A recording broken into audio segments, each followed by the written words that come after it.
My mom left my dad when I was 17, I'm 29 now, and had a new boyfriend literally straight away. We all suspected that she was cheating with this dude beforehand, but there was never any proof, and she even to this day refuses to admit it. She had 2 more kids with this guy.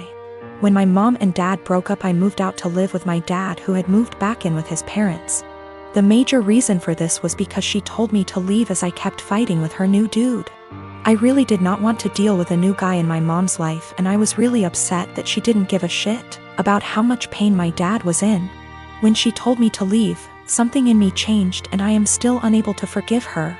That solidified BC. My 14-year-old sister stayed with my mom for a year and then begged to come and live with my dad because she hated it so much at my mom's place.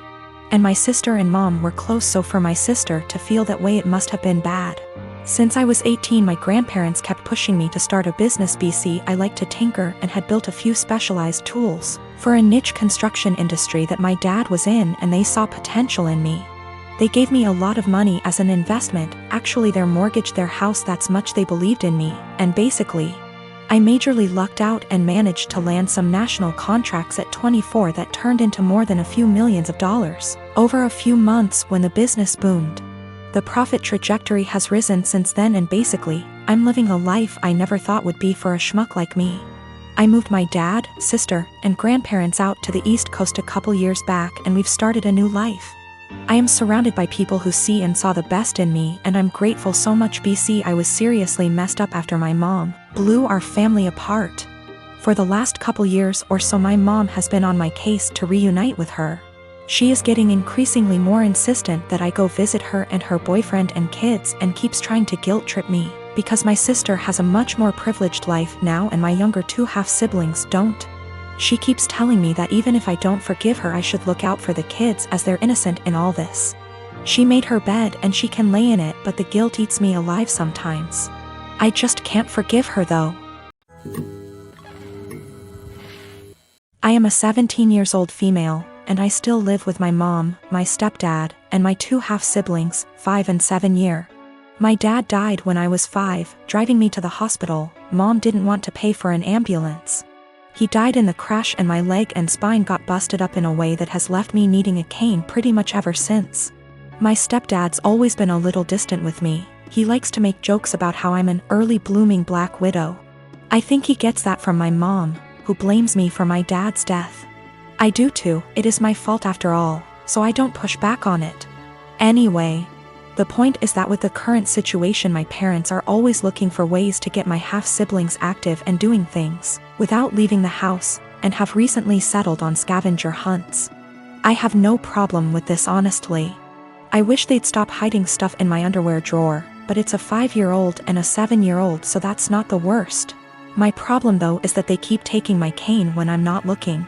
I tend to get lost in my homework and my writing hobby and zone out, and having it be one of the items that my half-siblings have to find.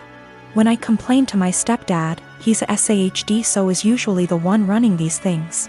He scolds me for being selfish and points out that my swivel chair has wheels if I need the bathroom, and that they always get it to me before I have to go downstairs for dinner.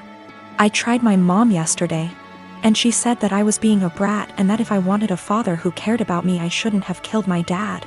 I got really upset at that point and called my grandparents, my mom's parents. Dads are dead too.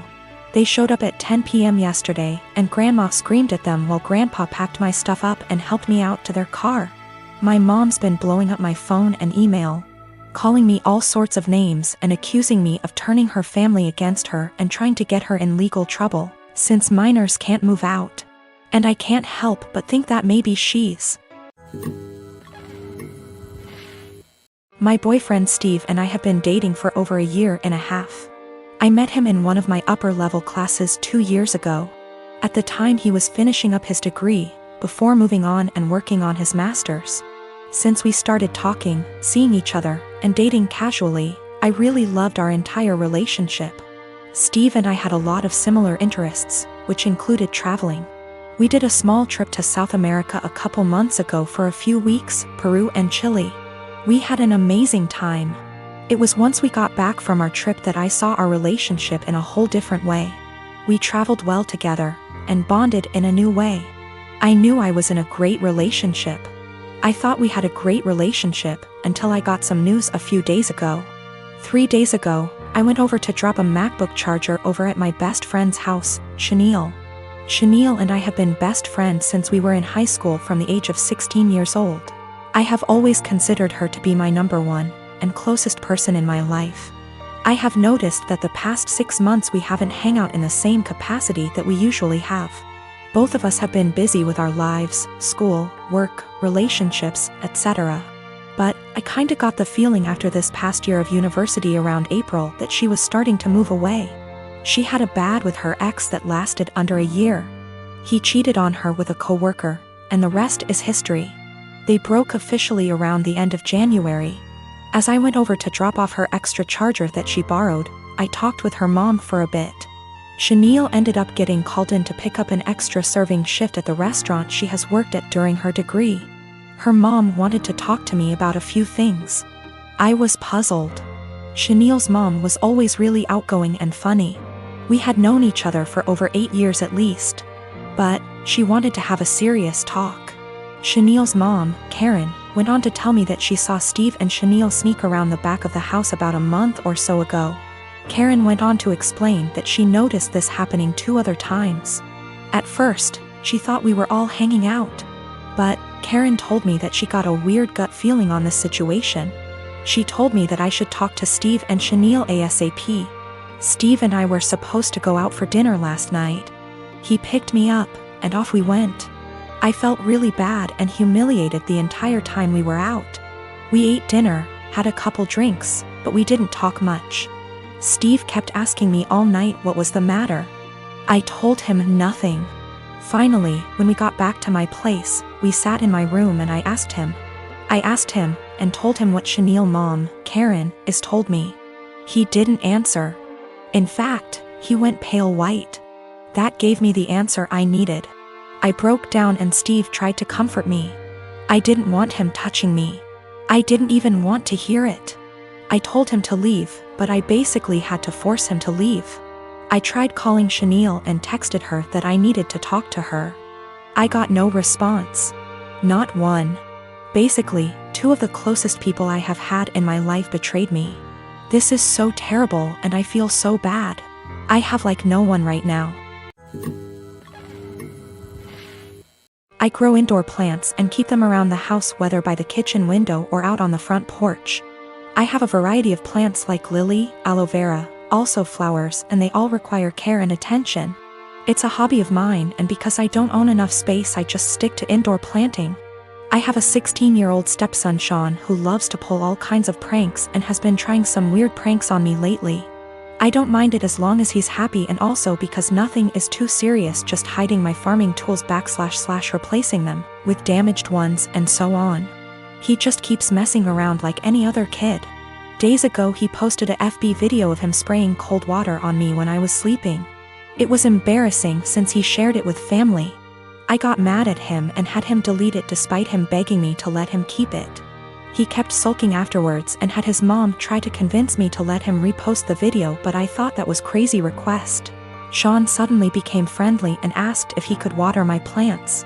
I was glad he asked and gave him the watering can and told him to start with the plants in the kitchen. He was gone for a few minutes, then he got back and started watering all the plants in the house. Later in the evening I was cleaning my tools and there was a weird smell coming from the watering can. It smelled like bleach.